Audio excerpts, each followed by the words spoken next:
ഒന്നാമതായി നിങ്ങൾ മത്സരിച്ച് നിങ്ങൾ തോൽപ്പിക്കേണ്ടത് ആരെയാണെന്നറിയാമോ? നിങ്ങളുടെ മടീനെയാണ്. 14 ജില്ലകളിലായി ഏകദേശം 18 ലക്ഷം പേര് LD ക്ലർക്കിന് അപ്ലൈ ചെയ്യാൻ സാധ്യതയുണ്ടെന്നാണ് പത്രത്തിൽ ഇന്ന് എഴുതിയേക്കുന്നത്. അതും കൂടെ കേട്ട് കഴിയുമ്പോഴേക്കും നിങ്ങൾ എൻ്റെ പൊന്നെ 18 ലക്ഷം പേരുമായിട്ടാണല്ലോ എൻ്റെ മത്സരം.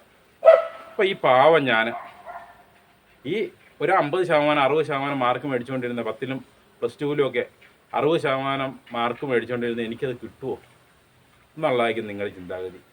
ഈ 18 ലക്ഷം പേരുമായിട്ട് മത്സരിച്ച് കഴിയുമ്പോൾ എൻ്റെ അവസ്ഥ എന്തായിരിക്കും? വളരെ പരിതാപകരമായിരിക്കുമല്ലോ എന്ന് ഓർത്തുകൊണ്ട് നിങ്ങൾ ഇരിക്കുന്നുണ്ടാവും. ശരിക്കും നിങ്ങളുടെ മത്സരം ആരോടാണ്? നിങ്ങളുടെ മത്സരം നിങ്ങളോട് തന്നെയാണ്. അതിന് കാരണം എന്നാന്ന് ഞാനിപ്പോൾ പറയാം. പ്രിയപ്പെട്ടവരെ, ഈ കഴിഞ്ഞ 2-3 ദിവസമായിട്ട് LD ക്ലർക്കിൻ്റെ വിജ്ഞാപനം വരുന്നതിന് മുമ്പ് ഞാൻ 2-3 വീഡിയോ ഇറക്കിയിട്ടുണ്ടായിരുന്നു. LD ക്ലർക്കിന് ഞാൻ പഠിച്ച രീതി, ഞാൻ എൻ്റെ എക്സ്പീരിയൻസ് ഷെയർ ചെയ്ത ഒരു 2-3 വീഡിയോ ആണ്. അപ്പോൾ ആ വീഡിയോയുടെ അടിയിൽ കമൻറ്റുകൾക്കെല്ലാം മറുപടി കൊടുക്കാനേക്കാളും നല്ലത് ഒരു വീഡിയോ ആയിട്ട് ആ കമൻറ്റുകൾക്കുള്ള മറുപടി ചെയ്യുമായിരിക്കും നല്ലതെന്ന് തോന്നിയത് കൊണ്ടാണ് ഞാനിപ്പോൾ ഈ വീഡിയോ ആയിട്ട് നിങ്ങളുടെ മുമ്പിൽ വന്നേക്കുന്നത്. അതിൽ വന്നേക്കുന്ന 1-2 കമൻറ്റുകൾ ഇതാണ്: ഈ നിയമനങ്ങൾ ഈ പറയുന്നത്ര ഒഴിവുകൾ ഉണ്ടാവുമോ? അല്ലെങ്കിൽ പിൻവാതിൽ നിയമനമല്ലേ? എനിക്കത് ആ നിയമനം കിട്ടുമോ? അല്ലെങ്കിൽ ഞാൻ 18 ലക്ഷം പേരുമായിട്ട്, അല്ലെങ്കിൽ വളരെയധികം ആൾക്കാർ ഇതിന് അപ്ലൈ ചെയ്യും. അപ്ലൈ ചെയ്യുമ്പോൾ നിങ്ങൾ പറയുന്ന പോലെ ഈ 6 മാസം അല്ലെങ്കിൽ 1 വർഷത്തെ പഠനം കൊണ്ട് നിങ്ങൾക്കൊരു LD ക്ലർക്കിൻ്റെ റാങ്ക് ലിസ്റ്റിൽ കയറാൻ പറ്റുമോ എന്ന് തുടങ്ങി പല സംശയങ്ങൾ ആൾക്കാർ ചോദിച്ചിട്ടുണ്ട്. ഞാൻ ഇന്ന് പത്രത്തിൽ വന്നേക്കുന്ന ഒരു വാർത്ത കൂടെ വായിക്കാം. LD ക്ലർക്കിൻ്റെ വിജ്ഞാപനമായി ജനുവരി 3 വരെ അപേക്ഷിക്കാം. 14 ജില്ലകളിലായി ഏകദേശം 18 ലക്ഷം പേര് LD ക്ലർക്കിന് അപ്ലൈ ചെയ്യാൻ സാധ്യതയുണ്ടെന്നാണ് പത്രത്തിൽ ഇന്ന് എഴുതിയേക്കുന്നത്. അതും കൂടെ കേട്ട് കഴിയുമ്പോഴേക്കും നിങ്ങൾ എൻ്റെ പൊന്നെ 18 ലക്ഷം പേരുമായിട്ടാണല്ലോ എൻ്റെ മത്സരം.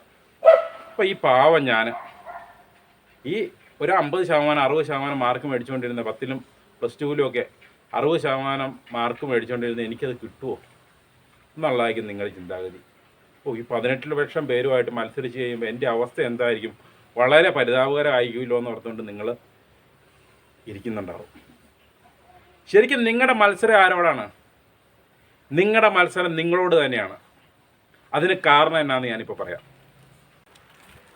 ഒന്നാമതായി നിങ്ങൾ മത്സരിച്ച് നിങ്ങൾ തോൽപ്പിക്കേണ്ടത് ആരെയാണെന്നറിയാമോ? നിങ്ങളുടെ മടീനെയാണ്. അതായത് ഒരു LD ക്ലർക്കിന് അല്ലെങ്കിൽ ഒരു PSC എക്സാമിന് അല്ലെങ്കിൽ ഒരു എക്സാമുകൾക്ക് പഠിക്കുമ്പോൾ നമ്മൾ എഴുന്നേക്കേണ്ട എപ്പോഴാണ്? ഒരു 4 മണിയാകുമ്പോഴേക്കെങ്കിലും നമ്മൾ രാവിലെ എഴുന്നേക്കണം. ഇനിയുള്ള കുറച്ച് മാസം അറിയാലോ, ഡിസംബർ മാസം തൊട്ട് ഡിസംബർ, ജനുവരി, ഫെബ്രുവരി, മാർച്ച് വരെ രാവിലെ നല്ല തണുപ്പായിരിക്കും. മൂടിപ്പൊതിച്ച് കിടന്നുറങ്ങാൻ നല്ല സുഖമുള്ള സമയമാണ്. ആ സമയത്ത് ഒരു 4 മണിക്ക് എഴുന്നേറ്റ് പഠിക്കണമെങ്കിൽ നിങ്ങൾ എഴുന്നേക്കാൻ തുടങ്ങുമ്പോൾ നിങ്ങളുടെ മടി പറയും, നല്ല തണുപ്പാണ്, നല്ല സുഖമാണ്, പുതപ്പിൻ്റെ അടിയിൽ ഒന്നോടെ മൂടിപ്പൊതിച്ച് കിടന്നാലോ എന്ന് പറഞ്ഞു കഴിയുമ്പോൾ അവിടുന്ന് എഴുന്നേറ്റ് പോരാൻ നിങ്ങളെ സഹായിക്കണമെങ്കിൽ നിങ്ങളുടെ ആ രാവിലെ എഴുന്നേക്കാനുള്ള മടിയെ നിങ്ങൾ ആദ്യം ജയിക്കണം. എന്നാൽ മാത്രമേ നിങ്ങളുടെ ആദ്യത്തെ കടമ നിങ്ങൾക്ക് കടക്കാൻ പറ്റൂ. രണ്ടാമത് നിങ്ങൾ ജയിക്കേണ്ടത് എന്തിനാണെന്നറിയാമോ? രാവിലെ എഴുന്നേറ്റ് കഴിയുമ്പോൾ ഇത്രയും കാലം നിങ്ങൾ ചെയ്തുകൊണ്ടിരുന്നേനാ, രാവിലെ എഴുന്നേറ്റ് കഴിയുമ്പോൾ തന്നെ മൊബൈലിൽ നോക്കിക്കൊണ്ടിരിക്കും കുറച്ച് നേരം.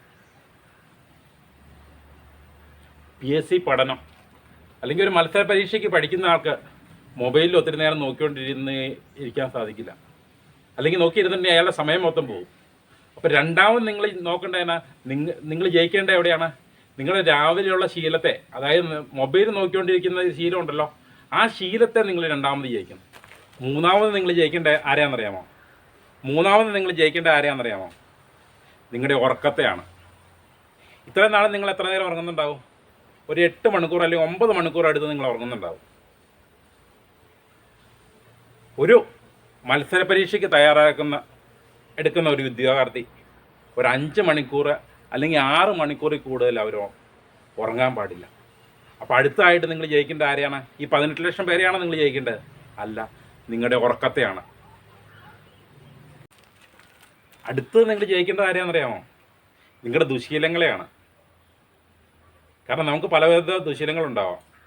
അപ്പോൾ ഈ പരീക്ഷ, LD ക്ലർക്കിൻ്റെ പരീക്ഷ കഴിയുന്നോണം വരെ അതെല്ലാം വെക്കാൻ നിങ്ങൾക്ക് കഴിയണമെങ്കിൽ, മാറ്റിവെച്ച് കഴിയുമ്പോൾ പല പല പ്രലോഭനങ്ങളുണ്ടാവും.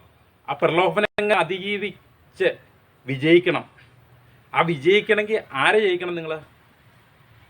നിങ്ങളെ തന്നെ ജയിച്ചാലാ നിങ്ങൾക്ക് നിങ്ങളുടെ ദുശീലങ്ങളെ മാറ്റിവെക്കാൻ പറ്റുള്ളൂ. അപ്പോൾ ഈ 18 ലക്ഷം പേരെയാണോ നിങ്ങൾ മത്സരിക്കുന്നത്? ഈ 18 ലക്ഷം പേരോടാണ് നിങ്ങൾ മത്സരിക്കുന്നത്? അല്ല, നിങ്ങളോട് തന്നെയാണ് മത്സരിക്കുന്നത്. ഇപ്പം നിങ്ങൾ ചിന്തിക്കുന്നുണ്ടാവും, ഞാൻ എൻ്റെ ദുശീലങ്ങളെല്ലാം ജയിച്ച്, ഞാൻ എന്നെ തന്നെ ജയിച്ച് PSC പഠനം എന്നൊരൊറ്റ ലക്ഷ്യം മാത്രമായിട്ട് ഞാൻ മുന്നേറിക്കൊണ്ടിരിക്കുകയാണ്. ആ സമയത്ത് പിൻവാതിൽ നിയമനം നടക്കുന്നതായിട്ട് നിങ്ങൾക്ക് വാർത്ത കാണുന്നു, അല്ലെങ്കിൽ ആവശ്യത്തിനുള്ള ഒഴിവുകൾ റിപ്പോർട്ട് ചെയ്യുന്നില്ല എന്നുള്ള വാർത്ത കേൾക്കുന്നു. ഇതെല്ലാം കാണുമ്പോൾ നിങ്ങളോർക്കും, ഇതെനിക്ക് കിട്ടുമോ എന്നുള്ള ചിന്താഗതി വരും. ഞാൻ നിങ്ങളോട് ചോദിക്കട്ടെ, നിങ്ങൾക്ക് എത്ര വേക്കൻസി വേണം? നിങ്ങൾക്ക് ഈ 14 ജില്ലയിൽ, കേരളത്തിൽ 14 ജില്ലകളിലും വേക്കൻസി ഉണ്ട്. ആ 14 ജില്ലകളിലും പോയി ഒരേ സമയത്ത് നിങ്ങൾക്ക് വർക്ക് ചെയ്യാൻ സാധിക്കുമോ? അല്ലെങ്കിൽ ഒരു ജില്ല പറഞ്ഞപ്പോൾ ആ ജില്ലയിലുള്ള എല്ലാ ഓഫീസിലും നിങ്ങളുടെ പ്രസൻസ് കാണിക്കാൻ പറ്റുമോ? ഇല്ലല്ലോ. നിങ്ങൾക്ക് ഏതെങ്കിലും ഒരു ഓഫീസിലല്ലേ നിങ്ങൾക്ക് വർക്ക് ചെയ്യാൻ പറ്റുള്ളൂ. അപ്പം നിങ്ങൾക്ക് എത്ര വേക്കൻസി വേണം? നിങ്ങളുടെ ആവശ്യം എത്രയാണ്? ഒരു വേക്കൻസി അല്ലേ ഉള്ളൂ. അല്ലാതെ ഈ ലോകത്തിലുള്ള 10,000 ആൾക്കാർക്ക് ജോലി കൊടുക്കണം, അല്ലെങ്കിൽ 20,000 ആൾക്കാർക്ക് ജോലി കൊടുക്കണം എന്ന് നിങ്ങൾക്ക് ആഗ്രഹമില്ലല്ലോ. നിങ്ങളുടെ ആഗ്രഹം തന്നെ എനിക്ക് ജോലി കിട്ടണം എന്നല്ലേ ഉള്ളൂ.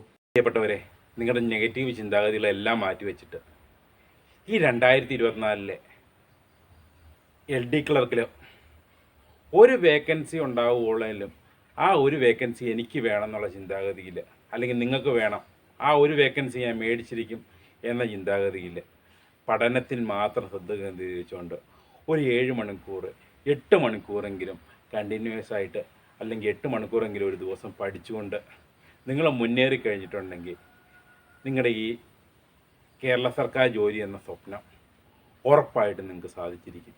ഇത് ഞാൻ എൻ്റെ എക്സ്പീരിയൻസിലൂടെ ഞാൻ പറയുന്നതാണ്. ഞാൻ എൻ്റെ ഈ എക്സ്പീരിയൻസ് 2-3 പേരോട് ഷെയർ ചെയ്ത് കഴിഞ്ഞപ്പോൾ അവരെല്ലാം സക്സസ് ആയതിൻ്റെ വെളിച്ചത്തിൽ ഞാൻ ഈ വീഡിയോ ചെയ്തേക്കുന്നതാണ്. നിങ്ങളിത് ഫോളോ ചെയ്യുക. നിങ്ങളുടെ വിജയം നിങ്ങളുടെ കൂടെ തന്നെ ഉണ്ടാവും.